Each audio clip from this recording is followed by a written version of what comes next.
Good evening, everyone. Welcome to the April 11th Education Committee and Supplementary Regular Meeting. I am going to, we're going to have audience recognition on agenda items only. So if someone would like to speak to an agenda item, please come sign in with Mr. Orlando. Okay, well, with that, I'm going to turn it over to Mr. Copeland. Thank you, Dr. Gilbert. We have two presentations for this evening, and we're very pleased at both. The first one is an update on our Blackboard program, and so I'd like to turn it over to Mr. Brian Cody and three of our excellent teachers who he will introduce. Thank you, Mr. Copeland. Good evening, Board. I'd like to start off by introducing three of our teachers, one from each level. We have Ashley Perry, who is a third grade teacher at Penwyn Elementary School, Andrea Zabari, who's a sixth grade social studies teacher at Bala-Cynwyd, and Laura Vogel, who is a science teacher at Harriton High School.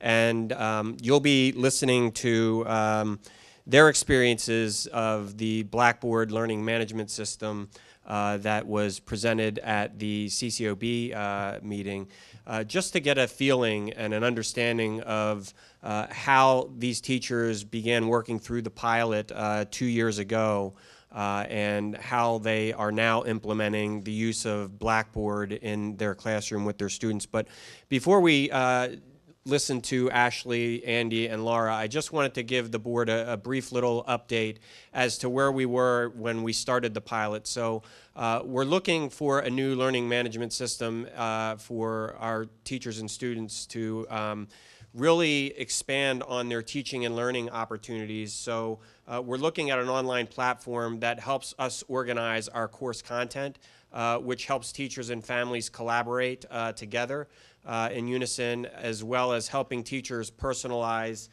student learning within their classrooms. We need a learning management system to help expand on these teaching and learning opportunities every day, to start thinking beyond communicating beyond the classrooms of the brick and mortar building, where students, if they want to extend their learning outside of the classroom, they have that capacity. We also would like to provide more time for student collaboration, for teacher collaboration, more opportunities for students to provide feedback to their students, as well as students to be able to provide feedback to their peers, and also increasing our capacity to formatively assess our learning throughout the day. We began researching the use of Blackboard 2 years ago, as I said earlier.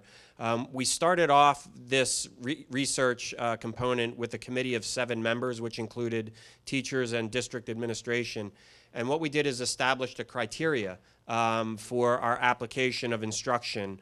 And we were looking for a specific use in K-12 customization because we didn't want an elementary Blackboard platform looking like a middle school platform or a high school platform. We wanted it to be more appealing and age appropriate and level appropriate.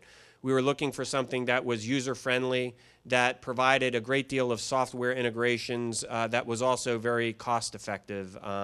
So we met with many vendors. We met face-to-face. We met virtually with some account vendors, as well as had the opportunity to sandbox a great deal of accounts through that process during our research. What I'd like to do is turn the microphone over to Ashley Perry, where she will share how she was utilizing the formative assessment process through her Blackboard use.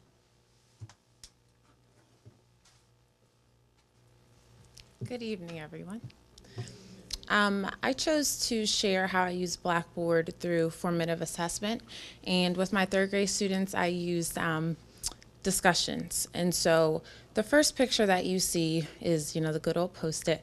I had students write down answers to a question that I would post on the board, and then they would post it on the door. Later, I would go grab the Post-its, sort them, got it, almost got it, kind of understand what's going on, or, really struggling with this subject, or, the material that was taught today.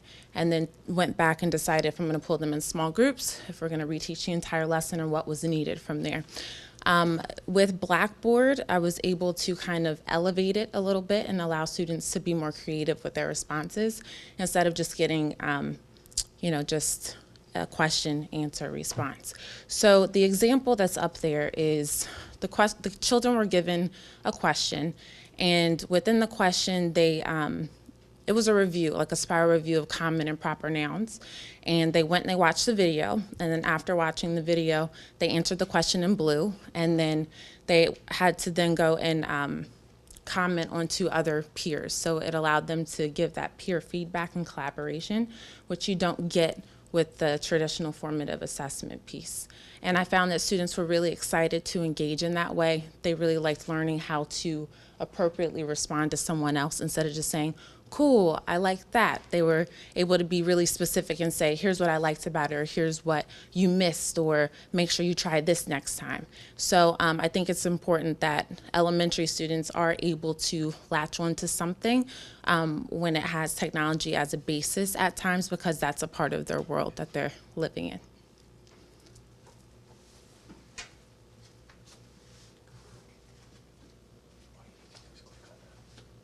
On the video? Okay.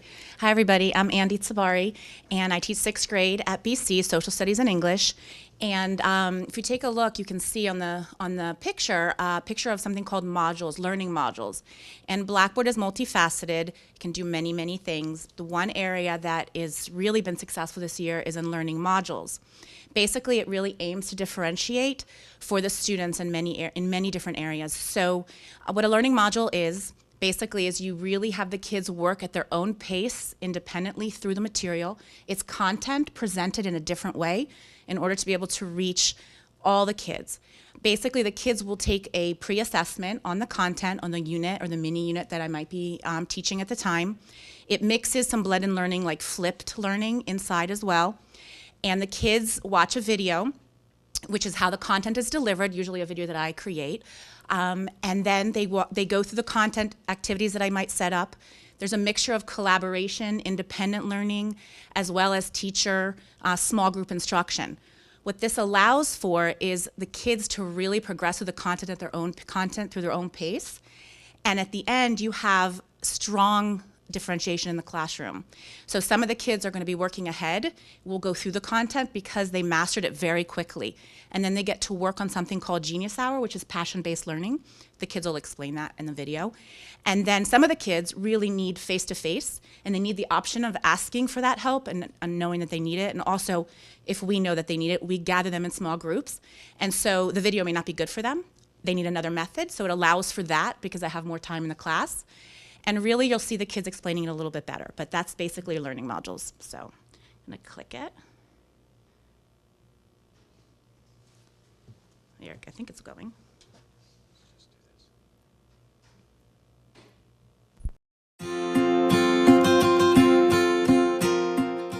So my name is Jack Shapiro, and I'm in Ms. Sabari's Social Studies class.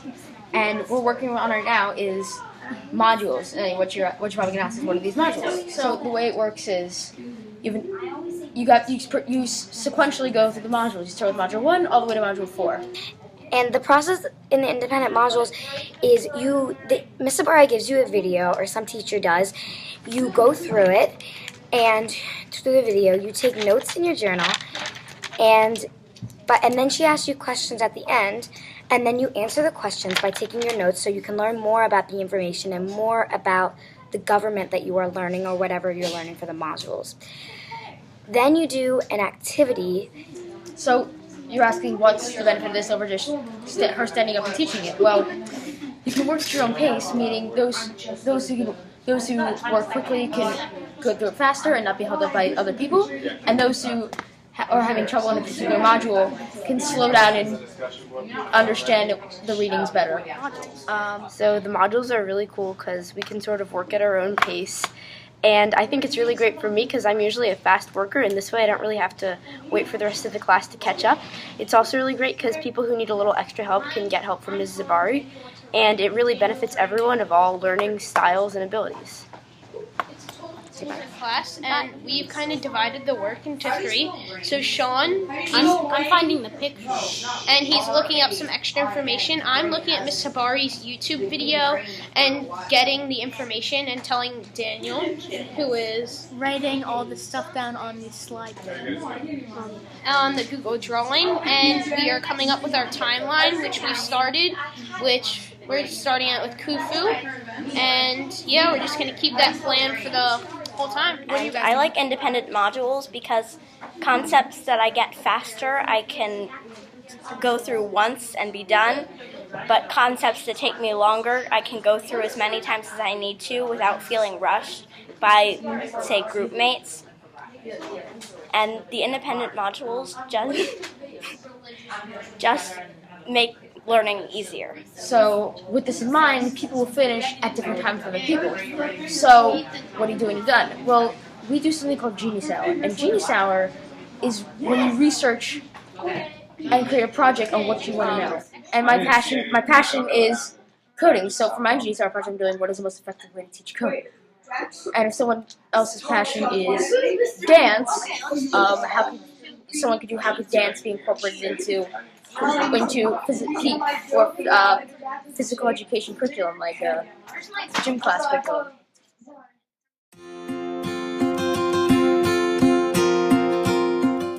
So those are my students. I love them. And basically all the 6th grade social studies are trying modules this year. So it's been very successful. Thank you.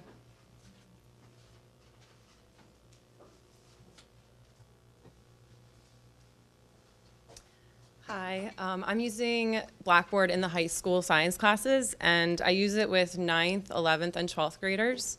So this is an example of one of the things we do on Blackboard. Every single day, students walk into my classroom, and on the board, I'll be projecting a journal prompt. In the past, I could have projected that journal prompt via like a Google slideshow, so it's just like a PowerPoint slide. In the past, students would just read what was there and they could write on loose leaf paper in their notebooks, and that's commonly lost or sometimes not turned in. So on Blackboard, students are able to log in under their personal account, and this is a private space between the student and the teacher, so no other students can see their journal entries unless they're like actually looking over on the screen.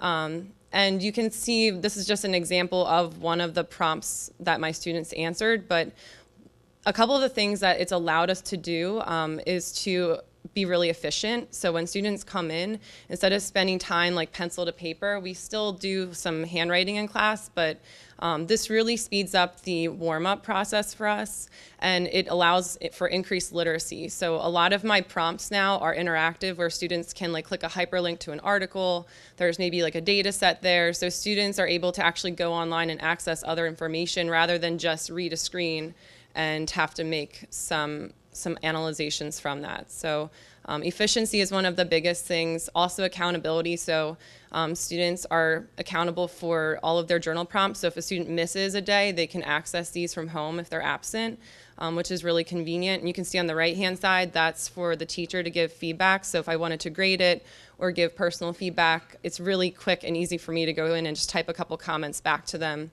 and they get that feedback right through their journal on Blackboard. So it's just one of the features.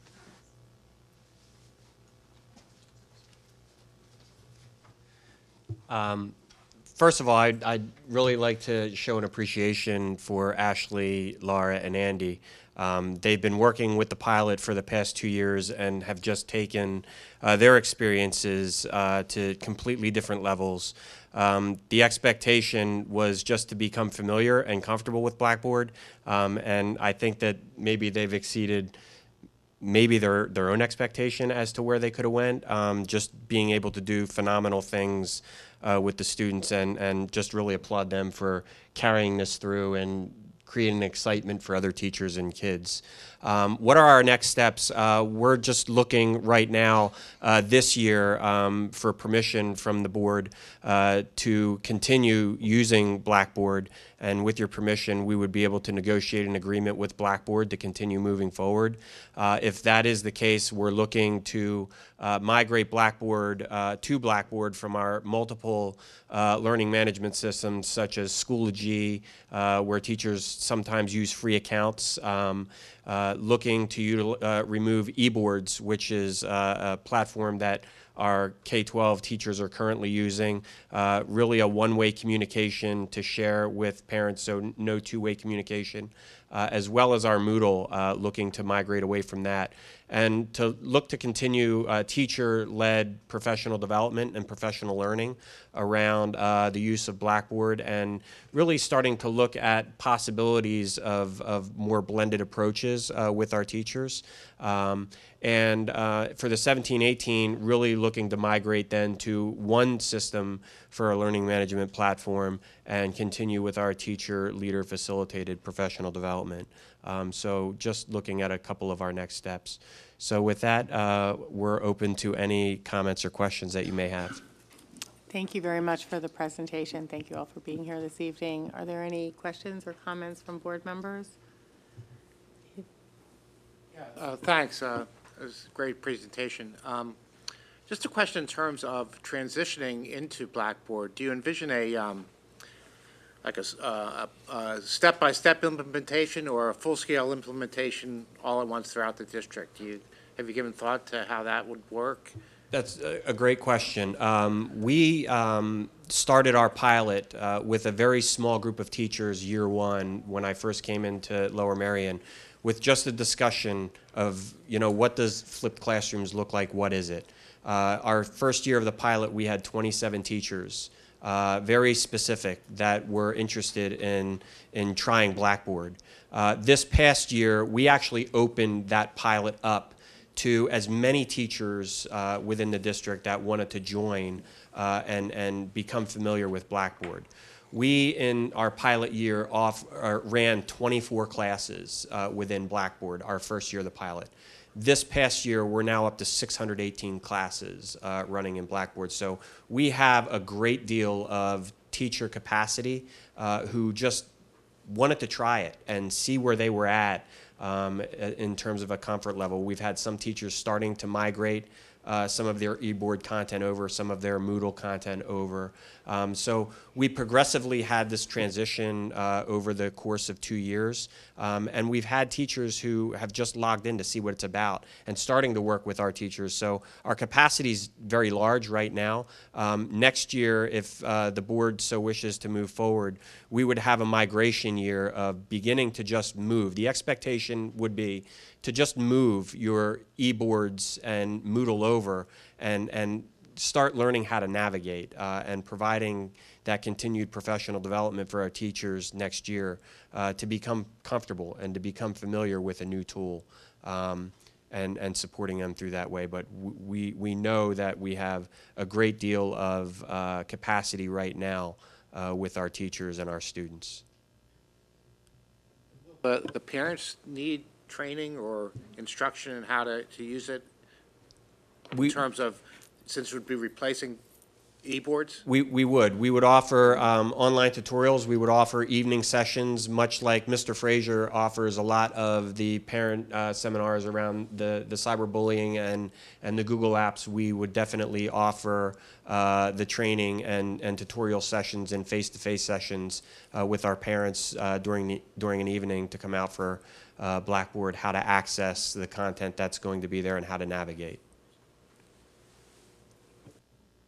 I have one child who experienced it in a pilot classroom in 5th grade last year. And also, I really appreciated from the 6th grade video the way that those kids articulated what they liked and didn't like about it and the flexibility to move ahead. And I know a lot of those kids, and they need a lot of input. They're fast learners.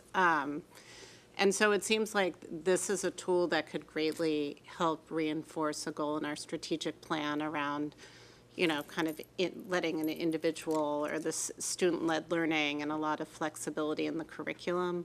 So I'd love to see it kind of expanded and embraced throughout the district, because I think it does give an important flexibility aspect that, it can be challenging to deal with when you have a variety of skill levels in one setting. So I just wanted to put that out there. Thank you. Is there anyone else? Thank you for the presentation. The presentation was great. What happens in the elementary school with those parents that don't readily have access to computers, and how are you dealing with that? In terms of Blackboard, mostly it's done inside the classroom. Most parents I found have had access to smartphones or some type of way in order to get onto the internet. I haven't had any parent issue yet with being able to access any information that I have on our Blackboard. If it were to come up, I would find some type of way to communicate with them, whether it's best through an email, or maybe not email, but a phone call or a letter home. But we would work out that type of communication. But so far, everyone's been able to access.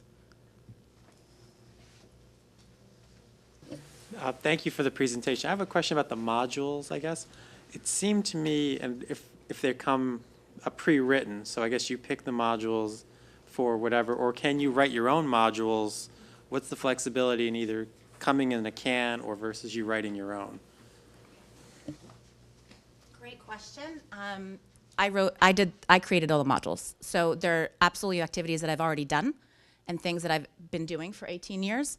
I just put them in a different way of delivering the content. So I've never bought, I don't even know if you can actually buy them. Yeah, I never checked that. But it's very easy. You just pick things you have and you put them together. It's just the way you present it becomes different.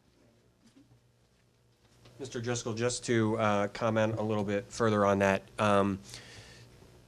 The past 2 years, when we started looking into learning management and flipped classrooms, teachers were looking to create videos, instructional videos, and really didn't have the tools to do that, nor the capacity to store. So in each one of our secondary buildings, they have 2 flipped iPad kits with Epson projectors and document cameras that assist in the process of allowing them to create their own content and their own videos, so that students are actually seeing their teacher rather than going out and just grabbing any video off the internet and possibly steering a student down the wrong pathway. So the instruction remains part of the Lower Merion teacher delivering that content to our students with a couple of navigational videos or YouTube videos intermixed.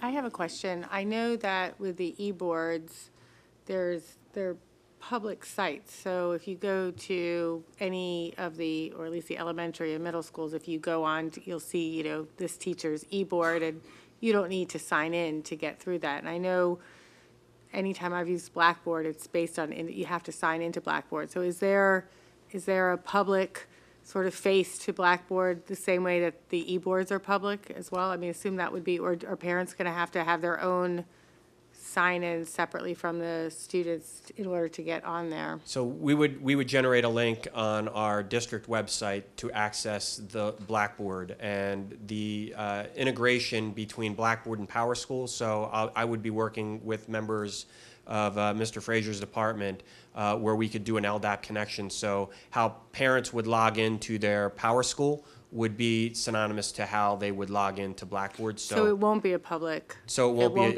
be a public site. Well, they do have a guest access where they could click in as a guest where they wouldn't have to log in. So I'm just saying, like, if you wanted to go see what, the homework, kid's homesick and you want to go see what the homework is, I'm talking, 5th grade, and you want to go on so-and-so's math class, you could get into that without have to go Correct. through a login process? We would just share a link, and that's what we've done this year because parents don't have access at all. So we've shared links, and there's just guest access.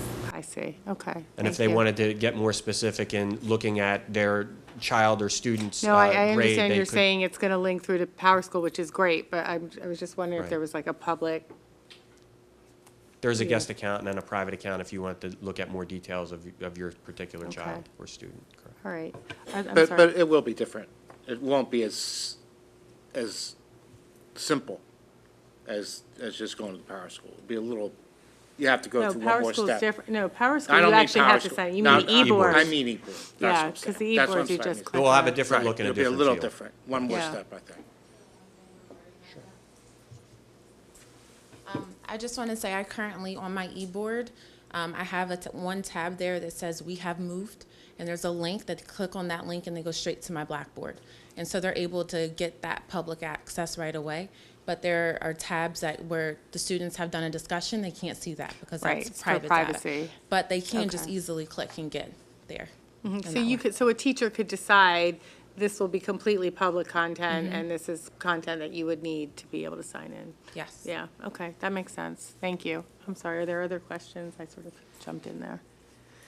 Okay, well, thank you very much. Appreciate it. Thank you very much. Thank you all. You're all doing a great job.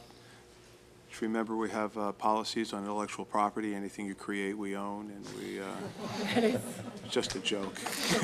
We want to keep that. Sort of. Good stuff. Sort of a joke.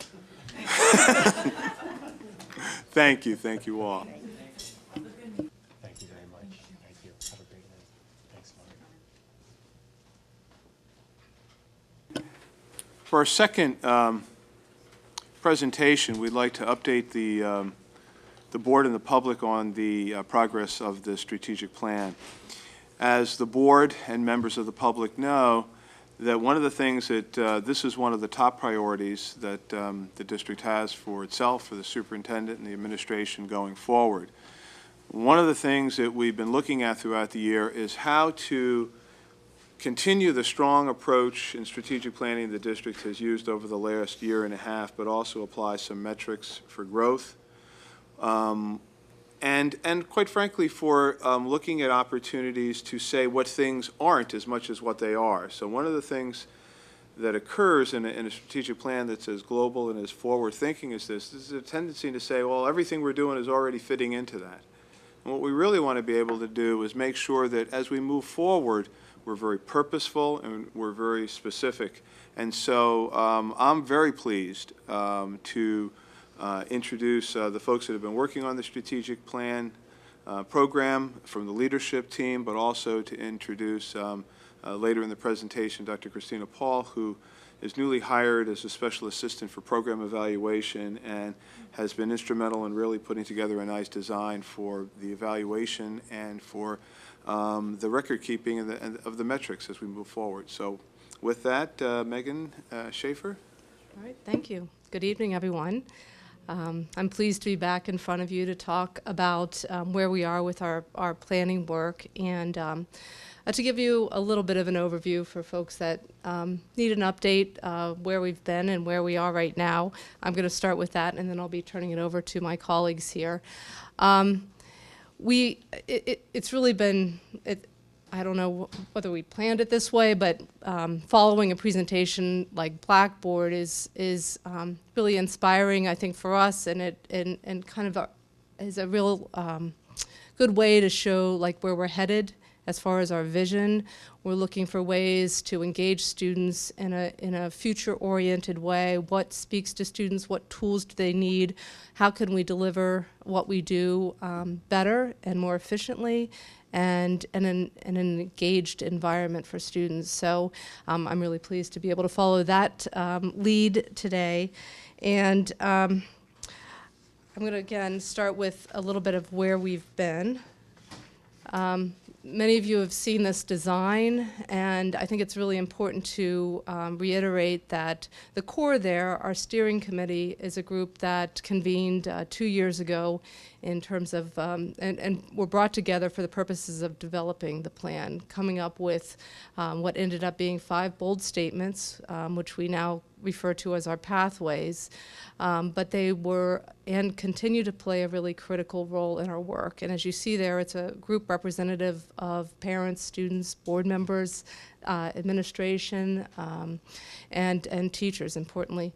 And that's a group that, again, helped us with development of the plan that we're very proud of, and also a group that we've convened once already this year and will convene again in May to get their feedback and input as we move forward. I'll note that it is very important that the parents and students and that it is a representative body, because some of the work we're doing now in terms of the implementation is really the on the ground where the rubber meets the road type of work that is up to the work of our staff to do, and really engage with our teachers and students in making sure that we're being true to the intent of the plan. And if we're not, we're hopeful that our steering committee, when we do check in with them, tells us that maybe this was not the right turn, and give us some suggestions about how to ensure that we're committed to the spirit. So as I mentioned, we have pathway teams, each representative of the 5 bold statements, and they're comprised of teachers, administrators, and students, and some parents as well, and have begun the work of really trying to flesh out how we make this plan happen. It's a visionary plan. There's a lot of unbelievable, great ideas in it. In fact, as I recounted for the curriculum committee the other day, I have the advantage of sitting in a position where I get to meet a lot of candidates that come to us with aspiring to hold a position here. And to each and every one of those candidates, they've not hesitated to mention their interest in coming to a place that really is about a plan like this, and it really speaks to, I think, many, and if not most, educators as well. So I think we're fortunate to have come up with such a important guiding document. And again, though, that does, and as Mr. Copeland mentioned, presents some really good challenges too, because we have to decide how to prioritize our work moving forward. So the pathway teams have been busy identifying priority areas and activities. The leadership team, as you see in blue there, and a number of folks are represented here, participate on the leadership team. And that work of the leadership team is to organize and help to prioritize those ideas, work with our consultants, bring people to the table, and utilize the resources that we currently have to the best of our ability in certainly a fiscally mindful way. You also notice we have a Bright Spots team and a research and design team. We've, throughout our process, believed it was important to continue to identify the really strong and good work that we're doing presently, and continue to question where it's in pockets whether or not their practice is worthy of expansion across the district. If it's working well, really well in Valley Kenwood Middle School, why isn't it good for Welsh Valley Middle School? So that's the purpose of that team, is to continue to engage with our current practices and bring them back to the team for further consideration. So I'm going to move on from this slide. And as I said before, I've kind of touched on these different teams, but I wanted to also highlight the consultants that we're working with, who are nationally known and recognized consultants in different areas. We have Dr. Benekalik, Dr. Heidi Hayes-Jacobs, and Allison Zamuda, who each bring a high level of expertise to our work, and we're looking forward to meeting with them in June. And part of the hard work of the leadership team right now is identifying those areas where they can best support us in that work in June, and in order to tee up our work over the summer and for implementation next year. So at this point in time, I'm going to turn it over to my esteemed colleague, Dr. Eveslag, to take it from here. Thank you, Ms. Schaefer. Good evening, everyone. As Ms. Schaefer had referred to our pathway teams, these were initially bold statements of strategic intent that have kind of evolved into pathways. And these 5 pathways, redefining success, transformative curriculum, commitment to professional learning, student-driven schools, and spirit of community, are really the heart of the plan. But it's really important that when we are planning and strategizing for the future, that we don't view these pathways as silos operating independent of one another. There certainly are natural interdependencies amongst the pathways, and our planning we have seen a great deal of overlap amongst the pathways. We have chosen through our conversations and dialogue to start with, and that doesn't mean stick with through the duration of the plan, but start with transformative curriculum being kind of the pathway. And while there are definite interdependencies, viewing this as transformative curriculum in the center, it allows us, has brought a level of clarity to our planning. And why transformative curriculum being in the center? Well, we're viewing curriculum as the lived experiences of students in schools. And so ensuring that these experiences are both meaningful and meaning-making is the work of our school. And so if we're thinking of the actual student experience being the transformative curriculum, then we are moving away from a model that looks a little bit like this, where we have these five pathways with just kind of this natural overlap, more so to a model that looks like this. And again, this is not to say that transformative curriculum through the duration of the plan will always be at the center. But we're coming off a really nice presentation on Blackboard, and to use like the middle school example that was shared in our previous presentation with Ms. Zabari's how she was using her example of how she was using Blackboard. She was using Genius Hour, for example, having Genius Hour as part of her middle school experience, where we're viewing transformative curriculum through the lens of student-driven innovation and creativity. So if we're thinking of the transformative curriculum experience being student-driven, being innovative, and being creative, her example of having a Genius Hour, for example, would be a transformative curriculum experience. In order for that to be successfully implemented at any level, would require a level of professional learning that would support that, certainly a commitment to student-driven schools, and a redefinition of success that would all relate to supporting that transformative curriculum experience. That's one small example, and we're not saying that is the vision of the plan, but just trying to think about what that would look like as we're operationalizing the plan. We'll be thinking of that student experience in the classroom being at the center, and how other pathways would support that. So at this time, I'm going to turn the program over to Dr. Paul, who's going to talk about operationalizing the plan. Oh, I'm sorry. Speak to. No, that's right. Just briefly before Dr. Paul takes you through the model that she's been working closely with us on, I just wanted to point out that her work with us has been invaluable in terms of helping us filter the big ideas that have come to us and really organize our thoughts and next steps in a way that will help us, I think, really move forward with a lot of clarity. So I want to thank you for your role in helping us do that. Thank you. Good evening, everyone. So when I came 4 weeks ago as an evaluator and needing to sit in on the meetings and start to bring some discussion around this idea of performance measurement and metrics and how do we know if we've accomplished what we're setting out to accomplish. The first thing that I always go to as an evaluator is a tool called a logic model. So I want to walk you through this model. I want to explain it on a conceptual level first, and then I'd like to show you how we have begun to map the work of the teams into this kind of framework, which gives it some clarity and some focus and filters all of those ideas into some actionable items that can be measured. So the logic model framework looks somewhat like this. Not somewhat, it looks like this. There are really 5 key categories of information that I'm looking to put together like a puzzle.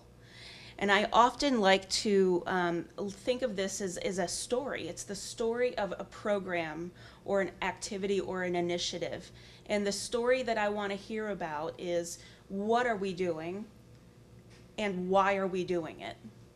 And then all of the other pieces in between. But those are the two big things for me. It's a tool to describe the underlying theory of action or theory of change underneath anything that you try to put into place to achieve a certain goal. So I always like to start at the end goal. What is the impact that we are trying to have? When I looked as a candidate, Ms. Schaefer mentioned the candidates coming through mentioning the strategic plan. I was one of those when I first saw the job listing for this position, and I started fishing around on your website and landed on All Forward. I was very inspired, and I thought, if I'm going to leave higher education to go to a K-12 setting, that's the kind of school district that I want to work for. And so the impact is very clear. You've got this grand vision of what you would like students to experience while they're here at Lower Merion. But when you look at that grand vision, it's kind of hard to at first break it down into pieces that can be measured. And so while we start with the grand vision, the impact, the big goal, we need to start to unpack that big goal into some outcomes, some observable changes that we can measure, document, and evaluate to see whether or not the actions that the district is taking is leading us on the path toward that impact or that grand goal. So the outcomes are, how will the students, the educators, the district, and the community benefit if we meet that grand goal, that impact, if that is realized? So I kind of skip around a little bit here. My strategy is always to start with the end game, break it down a little bit, but then I want to say, okay, if those are the outcomes that we are hoping to achieve, what are going to be the programs or initiatives or learning activities? What are going to be the strategies that we're going to put in place in order to achieve those observable changes? And so when you identify those activities and strategies, and that is what the pathway teams have been doing so well this year, they have got lots of really strong ideas, and based on some of the bright spots in the district, based on research, based on great discussions that are happening in the professional learning communities and elsewhere. And so they've got all of these ideas, and so here I come as the evaluator to look at all of these ideas, and I say, okay, how are you going to prioritize these ideas, and how are you going to demonstrate for me that they are going to help you achieve the desired outcomes and that grand vision? I also want to know, what are the resources that are going to be needed in order to implement these activities and experiences? And then once they have been identified, what are some of the immediate outputs that we might expect? For example, just as an example, if the district decided to implement a mentoring program, some of the outputs that we might look for are, for example, 95% of students have a mentoring experience before they graduate from middle school and high school, right? So we can count some immediate metrics in terms of implementation, but that doesn't tell us anything about the quality of that mentoring relationship and what the students gain from that mentoring relationship.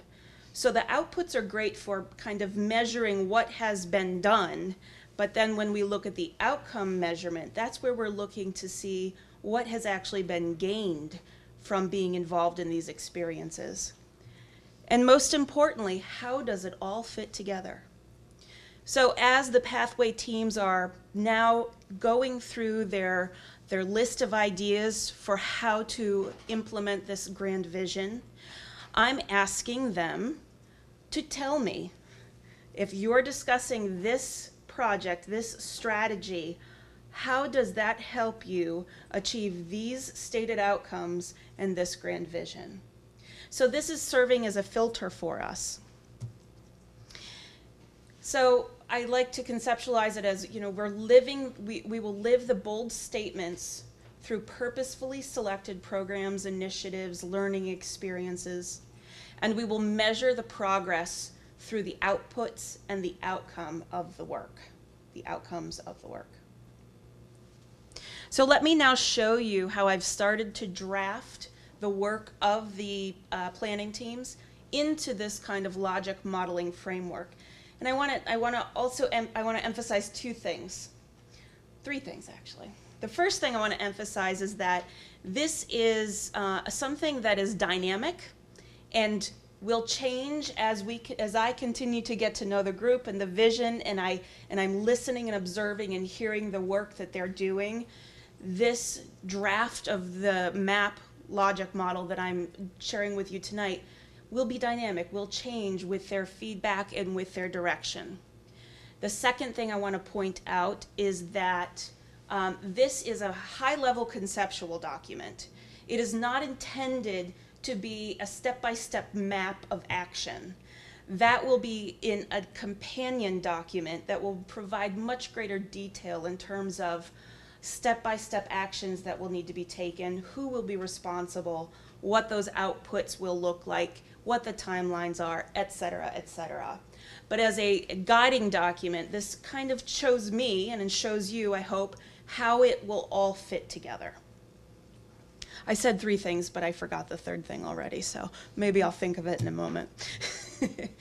So here is our logic model.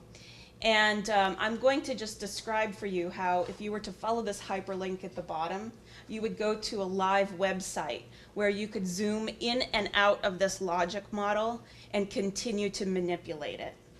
And so as a planning tool, you're not going to be able to really see those the small text within the logic model, but I would encourage you to explore it later, keeping in mind that this is a draft. This is my initial attempt at mapping their work into my evaluative framework in this way. So at the end, impact, let me see if I can do this. Let's see if it'll, I'm in presenter mode. Hold on just a moment.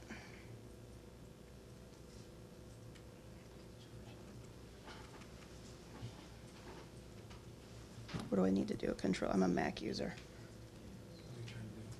Just go to the internet. You want to open it? Yeah. Go ahead. Copy it.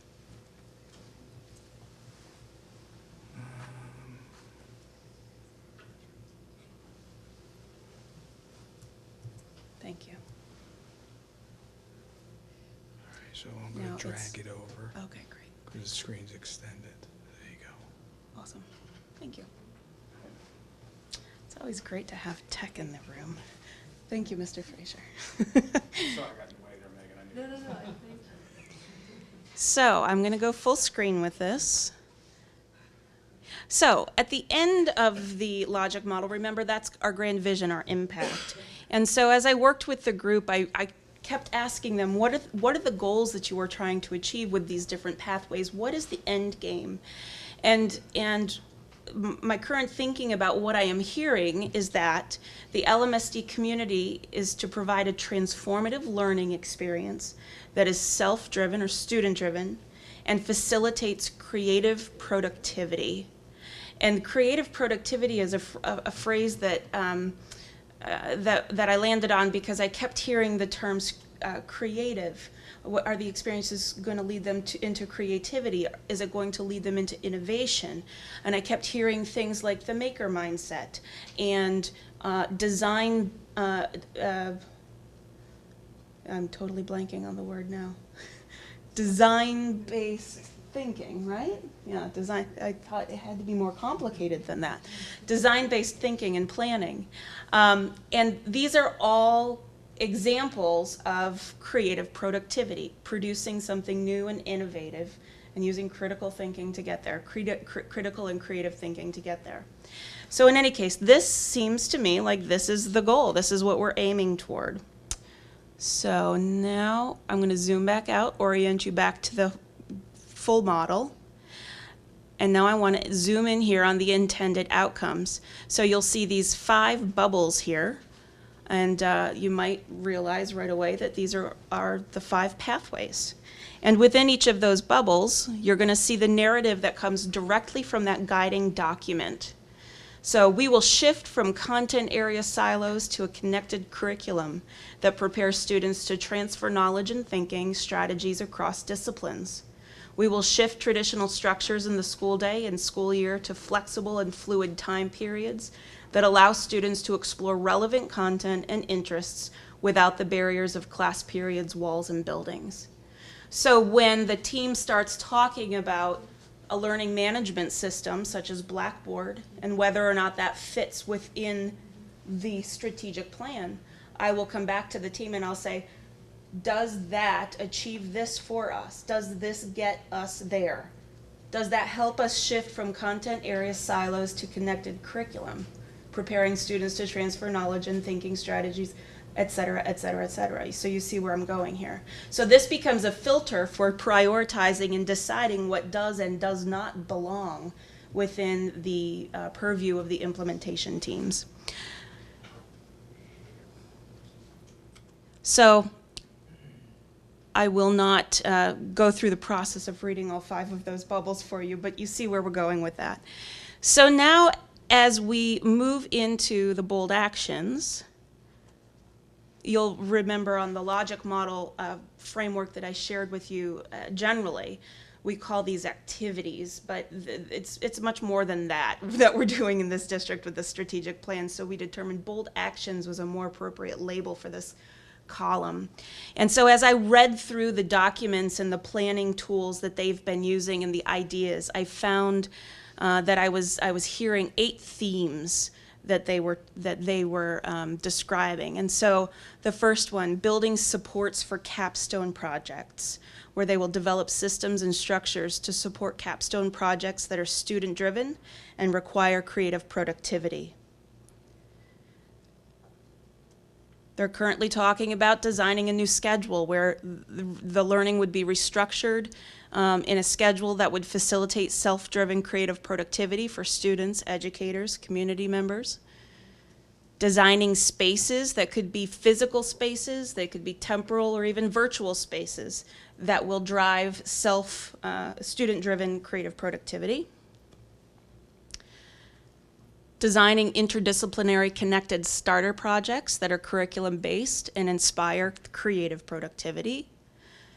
Developing new reflection, feedback, and assessment tools that will help to redefine success. Professional learning resources around creative productivity. Experiential learning opportunities for people to know what creative productivity feels like. And then leveraging community expertise, inviting community members to participate in the development of this new learning culture. So you'll see this little tiny bump down here on the bubble, and this is to show you an example of how I will continue to work with this model as the teams flesh out the specific actions they'd like to take in the coming year and in the coming years. So within that one bubble of learning community, one of the action items could be to establish a mentoring program that helps students explore passions and pursue creative productivity. Each of the tasks would be laid out, and the tasks then would be attached with a set of metrics, timelines, and people who would be responsible for overseeing the implementation. Now, in a grand logic model setting, you would see all of that appear back in this column here. But this is a complex change process that's going to take many, many years. And so it would be hard to read all of those metrics and all of those arrows within this kind of format.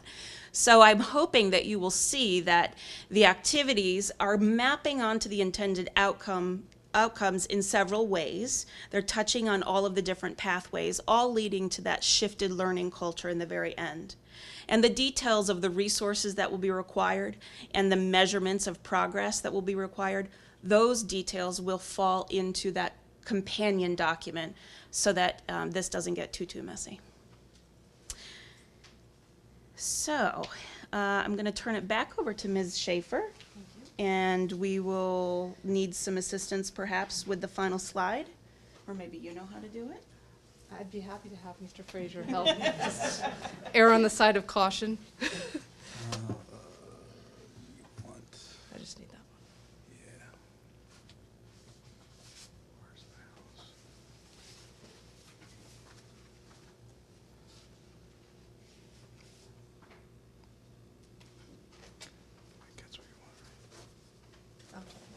Thank you.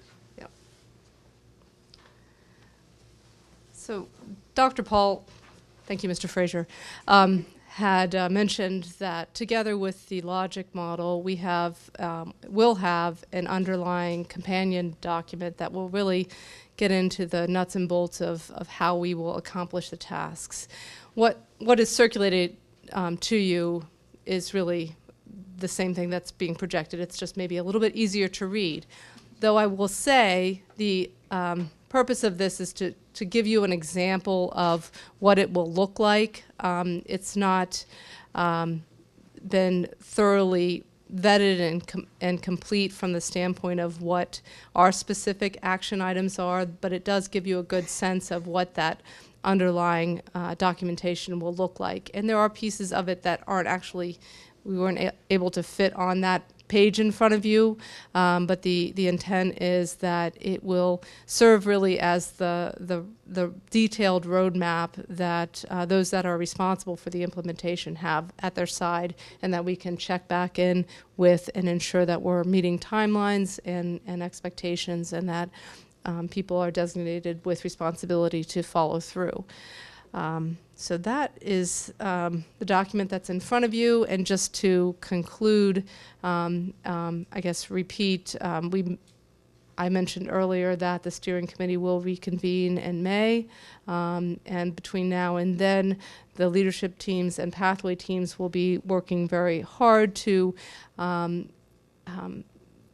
add some additional detail and clarify and confirm next steps so that we can vet those steps with our steering committee at that time. And then again, we'll be gearing up for our work with the consultants in June. Also, I'd note that we will be adding these resource documents to our website so that they'll be available for the community as well. And with that, I'm happy to take questions. Thank you very much for the presentation. I know we're all excited to hear this, as this has been, top priority of the board. And so we really appreciate the presentation. At this time, I'd like to open it up to questions from board members. Sure. I echo Melissa's comments. It's great to get an update, and I like how you're trying to map it visually, which I think will be important for the internal and external stakeholders and the public. So my question is, and so a next step is you're going to try to establish a timeline. So I see you have for each goal, like some kind of target, and on this chart, it also has responsible parties. So is there going to be, does that mean a point person internally?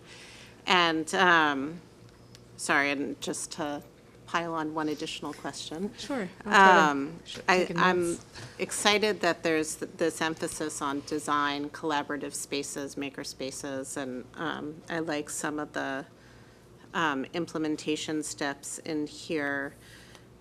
I'm wondering if, even for planning purposes, if we need to identify which things require extra resources and which don't, and for the ones that do require extra resources, that could actually be a priority list for the community resource network that we're trying to get launched as our wish list, because we're trying to find a few big strategic priorities that we can, align around, that then we could shop around to these people offering us things. So, sorry, that was a lot to say. No, but you're talking budget here, and that always gets me interested. Yeah, so and that might be worthwhile as part of the communication to the public. No, so one of the things that happens in a strategic plan is people get all excited about ideas, right, and aren't too terribly concerned about how those ideas get actualized in an era of competing resources. So you get the idea. You try and develop what the competing resources are, what your abilities are, and then you absolutely may say, okay, we can't afford to do it this way. what's another way we can do it? And that, I certainly think, is where the community can support in that. Absolutely. But this does lend itself to really making folks focus on more than just the idea or Right. the inspiration, Right. but really the implementation is important. I agree. I was just going to add that so one of the goals of the presentation is to understand the thought process and the design model. Sure. There are some details in the plan that were shared as far as some bold actions that have kind of emerged from the pathway conversations that haven't been fully vetted through, like, we're not saying that that's it. Like, we're saying those are some of the ideas that have emerged from the pathway teams, and those ideas are going to be vetted with the help of our consultants and back with the steering committee to help us bring focus. And part of that work with the consultants will help us focus on what may be the best use of resources to actualize that goal. Okay, that's great, and just one more comment, and then I'll stop talking. My goal, or ideally, I'd love to see this be, a good strategic plan as a decision-making framework through all kinds of processes throughout the district, and I think you have a really good start here. But if it also helps us identify what we can do with existing resources or even diminishing resources versus what we need to, figure something else out for, that would be a great outcome, because I think we now have the mechanism to help figure out something else. Okay, thank you. Other questions or comments? Sure. Thank you. That's a very informative presentation and great layout for the process. One suggestion I would have, I'll just throw it out there in terms of putting this on the website, is if maybe you could include a simple glossary of some terms that are specific to education speak, so to speak, and that would make it understandable to like me or the general public. Well, then we wouldn't be special anymore. Thank you. That's a good reminder. Sometimes we do talk in terms of jargon. We should watch that. Appreciate it. Go ahead, Maureen. So there have been a lot of members of the community that came up with sort of more specific questions and recommendations, requests, however we want to phrase that. Can you talk a little bit about how they might participate, get their ideas across, and sort of the timeline? So, for example, some folks have said, well, what can we do about recess? What can we do about school start times? Those have all been fed into the Pathways teams and have been said, these are some priorities as you begin to move through this. And if we have the names of people who are interested, these are also people who you need to reach out to throughout the process. And these are priorities for you moving forward.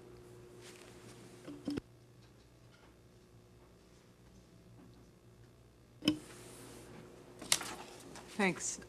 So this is going to sound like a really silly question, but could you explain to me exactly what how you define or what you consider creative productivity? I mean, that seems to be permeating this whole thing, and I'm not sure I have my head around the term. So when I think of try to explain that as practically as possible, a lot of times when we are given projects, or students are given projects, they're given a somewhat formulaic process to say, first you're going to do this, and then you're going to do this, and this the outcome is the outcome. We kind of have 25 projects that look very similar.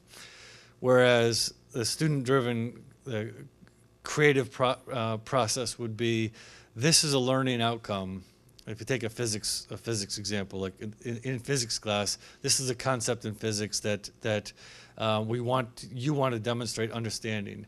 Students have the ability to get to that demonstration of understanding in a lot of ways.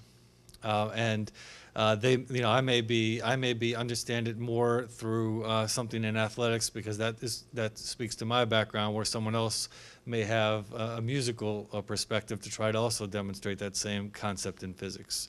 And the opportunity to create a framework where students are the guiding path for that. I think it's an oversimplification of it, but I also think it does speak to something that can happen K to 12.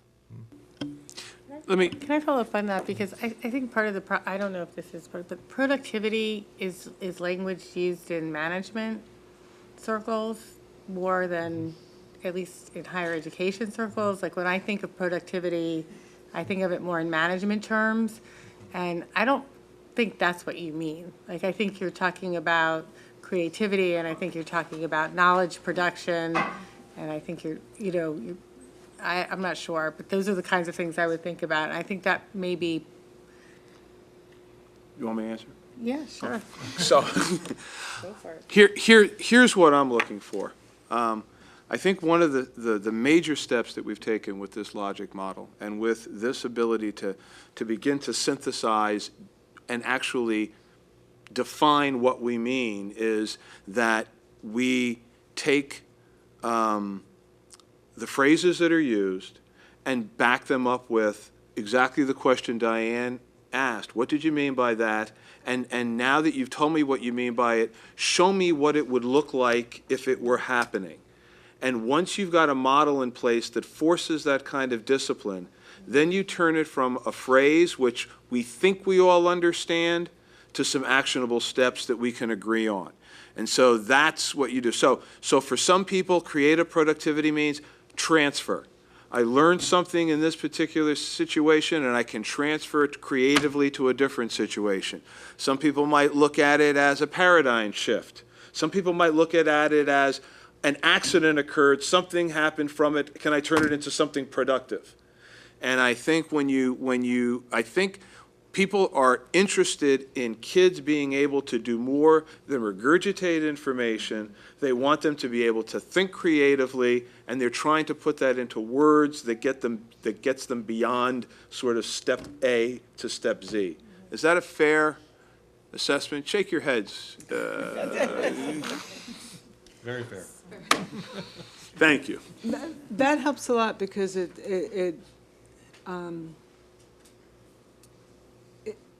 expands it a little bit. Because, Scott, when you were giving your example, and I learned best by examples, so that it was really good that you did that. But all I could think of was, so now every test is going to be this kind of, I mean, but to Bob's point, well, it might be how you apply it to the next thing, or I'm still trying to wrap my head around it, but I think it will over creativity, time. one of the things that used to drive me crazy is somebody said, well, I'm going to take a course in creative writing. Well, if I have to write an op-ed piece, with all due respect, it's creative writing, as certainly as much as a piece of nonfiction. You're still creating something. What are you laughing at? I'm laughing because we're having these debates of the value of a liberal arts education at Temple. I was just thinking how that would go over. It's okay. Okay. I'm coming to Temple. So what's creative? I mean, if a student is doing a lab project and they make an error in what they've done, and I want the instructor to be able to look at that and say, that was wrong. How'd you get to that? That was a really good wrong thing you did. And it may mean that it helps me understand what the thought process was. And you know what? Sometimes that's how creativity or innovation occurs, through error, accident, transfer. But my point is, all of the words have to get vetted in a way that you have to stand behind what the production or what the metrics that you're going to measure it are. It doesn't allow everything to be okay. And that's what I think this process is going to, I hate to use the word force, but discipline the strategic plan. So henceforth, I am the creator in this, and so therefore I'm the maker, I'm sorry. So my mindset, and I'm just going to the focus points here. So as the maker, my mindset will help me to make my own space and do the transfer as it pertains to me, the individual, correct? Generally, yes.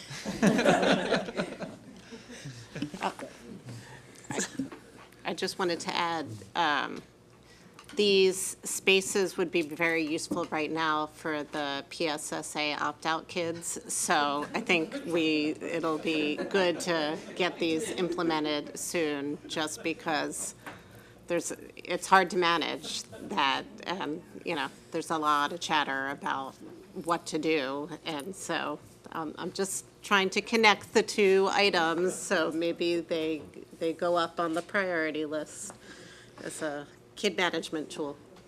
Just to add one thing that the last few comments that have been made is one of the conversations we've been having with one of the consultants, Heidi Hayes Jacobs, is an approach to how you write curriculum or how you are revising curriculum. So as we are going through that approach, which you're on an ongoing basis, you're revising your curriculum, are you intentionally creating opportunities for kids to explore and create? Whereas we may have in a standard curriculum framework might have assessments that are planned that are common, that are really sound assessments, but they may be more traditional. Whereas this framework could be in a different approach. And that's something we aren't ready to commit to, but we're exploring, which personally I find pretty exciting.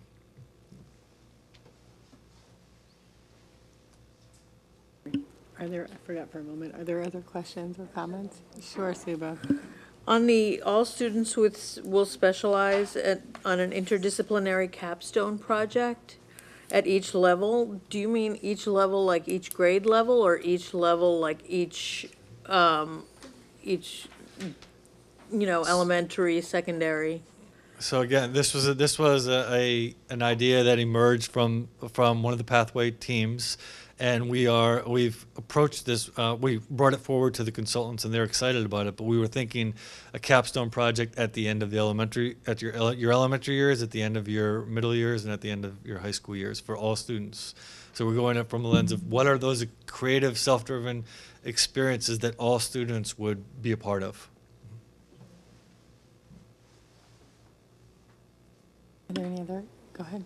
Just a really quick comment. This is just really exciting, and I think, I don't know, differentiated instruction is something that we've relied upon is really different, and I can see us getting closer and closer as we make all these changes, and just thank you for everything you're doing. Thank you. Everybody good? Thank you very much for the presentation. It really is very exciting work that you're doing, and we appreciate it. And we look forward to hearing more about the next steps at a future meeting. So, thank you. Thank you. At this time, I'd like to take audience recognition on any topic. If you'd like to come in, give me one second. You need to sign in with Mr. Orlando.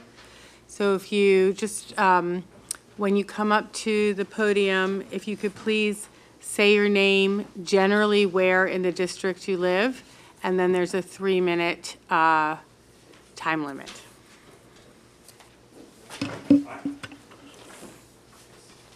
Vic, are you timing? Go ahead, sir, please. Good evening, everyone. My name is Ken Chand. I live in Marion Station. And I'm very pleased to be here and hear all these new ideas. I just want to make a request and make my argument for request to increase the total recess time to 40 minutes a day. 40 minutes a day, okay? I have 5 reasons to ask you to consider that. Reason number 1, you've seen an eye chart, right? I'm obviously short-sighted. I will do everything to get rid of my short-sighted. Of course, right now, at this point, it's not going back unless I'm going through LASIK. But guess what?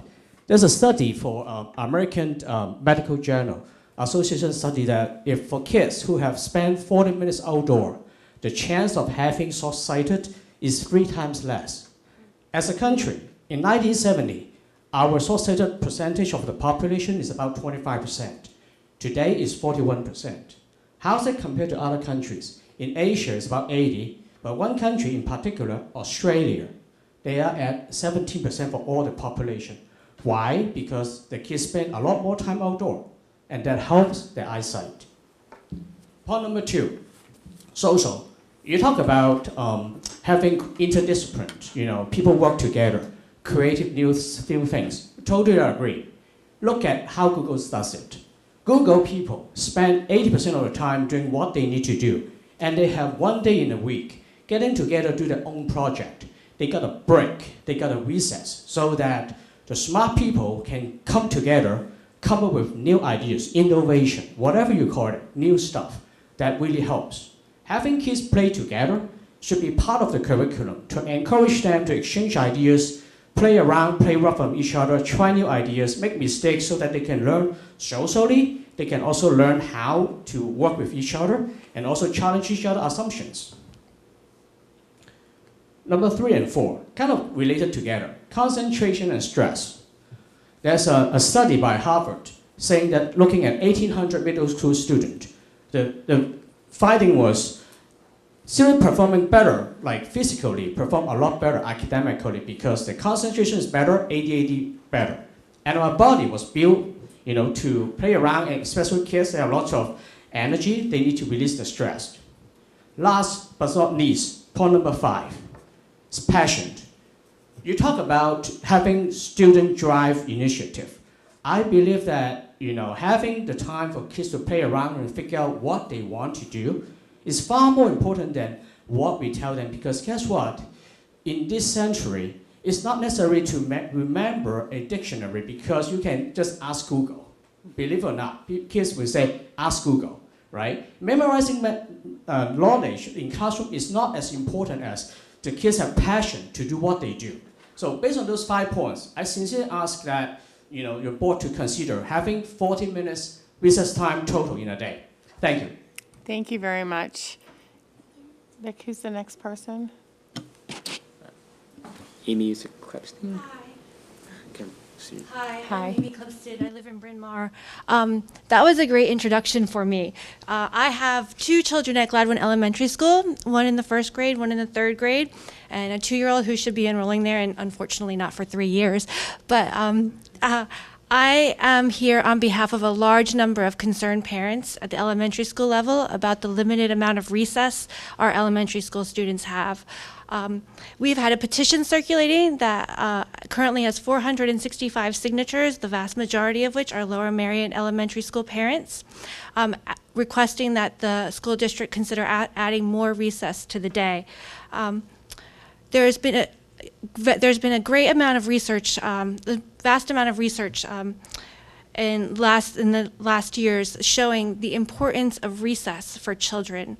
It not only has physical benefits, it has social benefits, and it has emotional benefits, but even it has great cognitive benefits. Children show great additional cognitive processing abilities after they've had recess. So while we often attempt to replace recess minutes with instructional minutes, those attempts often prove to be counterproductive. And I just want to say that many of the parents have been met with responses that we've been adding movement into the classroom. Movement is not recess. Structured movement is not recess. There was a policy statement issued by the American Academy of Pediatrics, actually called The Crucial Role of Recess.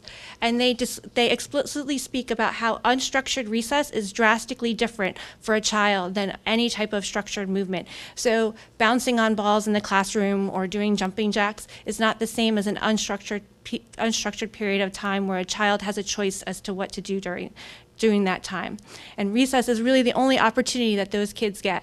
I have a 6-year-old who gets on the bus at 8 o'clock in the morning. He gets off the bus at 4:15, and I can tell the days that he has had limited amount of activity because he throws himself on the couch and doesn't want to talk to anybody. And it just seems tragic that this is what's happening for some of our small children. And so I just ask you to also consider increasing the amount of time for recess. I'd also like to share with you, if you don't mind, the petition that's gone around with the signatures as well as the American Academy of Pediatrics statement. Sure, thank you. Can you give it to Mr. Orlando, and he'll make sure that we all get a copy?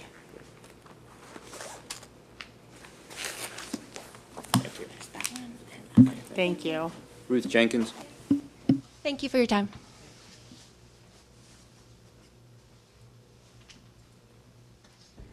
Ruth Jenkins, 354 Worcester Road.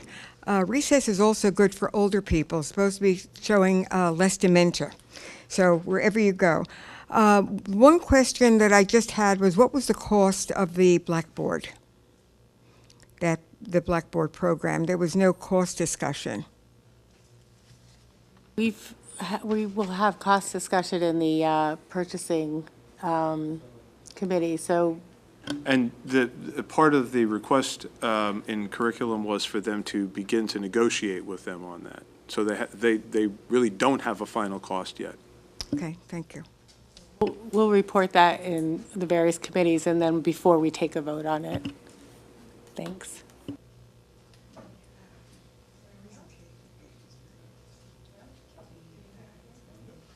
Okay, well, with that, we are adjourned. Thank you, everybody, for attending this evening.